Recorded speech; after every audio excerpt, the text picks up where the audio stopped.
Morning, everyone. Morning. Since we spoke last, the President has continued to improve. As with any illness, there are frequent ups and downs over the course, particularly when a patient is being so closely watched 24 hours a day. We review and debate every finding, compare it to existing science and literature, weighing the risks and benefits of every intervention, its timing, as well as any potential impacts a delay may have. Over the course of his illness, the President has experienced 2 episodes of transient drops in his oxygen saturation. We debated the reasons for this and whether we'd even intervene. It was a determination of the team, based predominantly on the timeline from the initial diagnosis, that we initiate dexamethasone. I'd like to take this opportunity now, given some speculation over the course of the illness the last couple of days, update you on the course of his own illness. Thursday night into Friday morning when I left the bedside, the President was doing well, with only mild symptoms, and his oxygen was in the high 90s. Late Friday morning when I returned to the bedside, the President had a high fever, and his oxygen saturation was transiently dipping below 94%. Given these 2 developments, I was concerned for possible rapid progression of the illness. I recommended the President we try some supplemental oxygen, see how he'd respond. He was fairly adamant that he didn't need it. He was not short of breath. He was tired, had the fever, and that was about it. And after about a minute, on only 2 liters, his saturation levels were back over 95%. Stayed on that for about an hour, maybe, and it was off and gone. Later that day, by the time the team here was at the bedside, the President had been up out of bed, moving about the residence with only mild symptoms. Despite this, everyone agreed the best course of action was to move to Walter Reed for a more thorough evaluation and monitoring. Now I'd like to invite up Dr. Dooley to discuss the current plan. Thank you, Dr. Conley. Before I begin a brief clinical update on the President's condition, I do want to reiterate my comments from yesterday regarding how proud I am to be a part of this multidisciplinary, multi-institutional team of clinical professionals behind me, and what an honor it is to care for the President here at Walter Reed National Military Medical Center. Regarding his clinical status, the patient continues to improve. He has remained without fever since Friday morning. His vital signs are stable. From a pulmonary standpoint, he remains on room air this morning and is not complaining of shortness of breath or other significant respiratory symptoms. He is ambulating himself, walking around the White House Medical Unit without limitation or disability. Our continued monitoring of his cardiac, liver, and kidney function demonstrates continued normal findings or improving findings.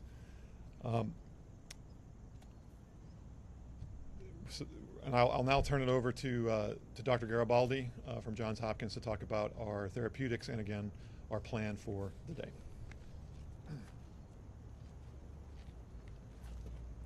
Thank you, Dr. Dooley, and I just wanted to again reiterate what an honor and a privilege it is to take care of the President, but to be part of such a talented and multidisciplinary team here at Walter Reed. The President yesterday evening completed his 2nd dose of remdesivir.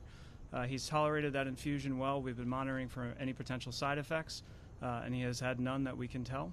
His liver and kidney function have remained normal, and we continue to plan to use a 5-day course of remdesivir.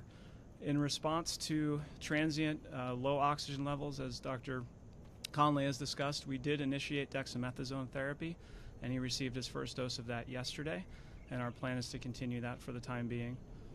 Today he feels well. He's been up and around. Our plan for today is to have him to eat and drink, be up out of bed as much as possible, to be mobile.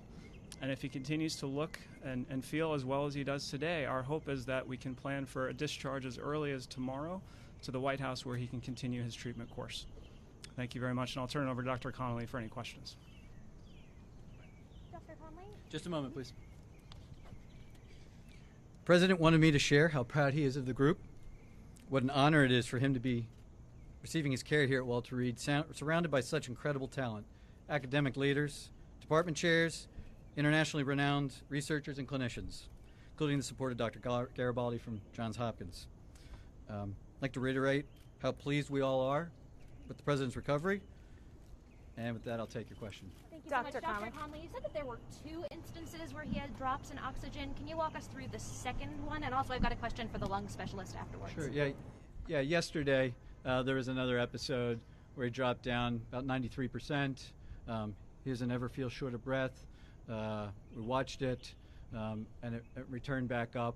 As I said, we evaluate all of these, and given the timeline where he is in the course of illness, we are trying to maximize everything that we could do for him, and we debated whether we'd even start it, the dexamethasone, and we decided that in this case, the potential benefits early on the course probably outweighed any risks at this time. Did you give him a second round of supplemental oxygen yesterday? I'd have to check with the nursing staff. I don't think that if he did, it was very, very limited. But he's not on oxygen, and the only oxygen that I ordered or that we provided was that Friday morning initially. And about what time was that yesterday? Yesterday. What was yesterday? You said the second instance. Second incidence? Oh, it was over the course of the day. Yeah, yesterday morning. Dr. Conley. Dr. Conley. What is the president's current blood oxygen level? That's my first question to you, Dr. Conley. 98%. And what do the X-rays and CT scans show? Are there signs of pneumonia? Are there signs of lung involvement or any damage to the lungs? Yeah, so we're tracking all of that. There's some expected findings, but nothing of any major clinical concern. Then why start him, Dr. Conley, on the... Sorry?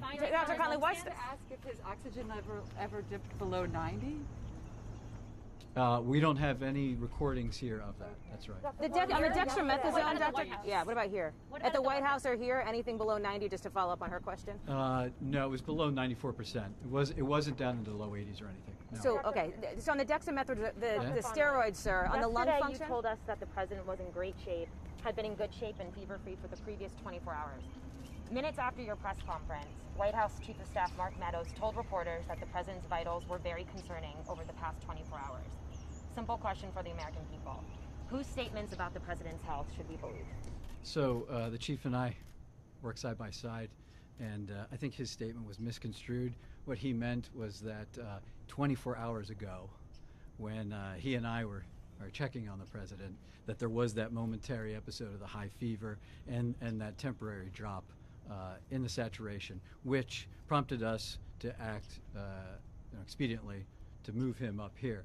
Fortunately, that was really a very transient, limited episode. A couple hours later, he was back up, mild again. I'm not going to speculate what that limited episode was about so early in the course, but he's doing well. What are the expected findings on his lungs, and why is the president not wearing a mask in the videos and photos that have been released?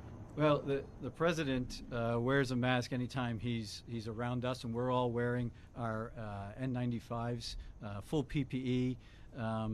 He's the patient, and when we can, when he'll move out into to public, we move him out and around other people that aren't in full PPE.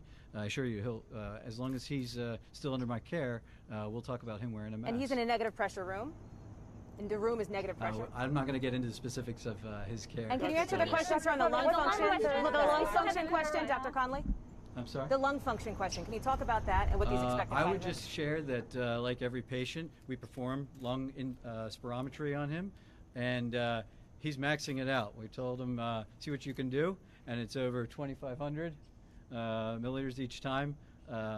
He's doing great. Yeah. But are your scans showing any irregularities in his lungs? Are there any obesities? Are there anything?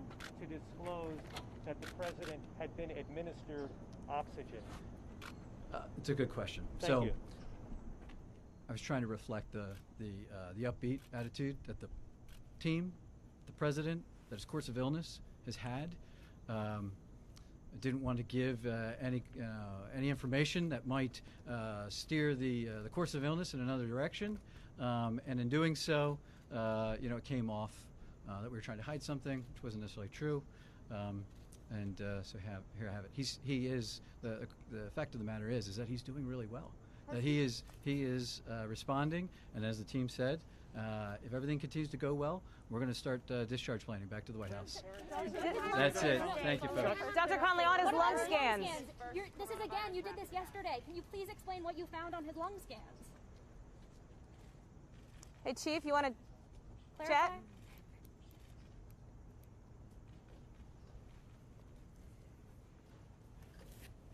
That wasn't as fun as yesterday.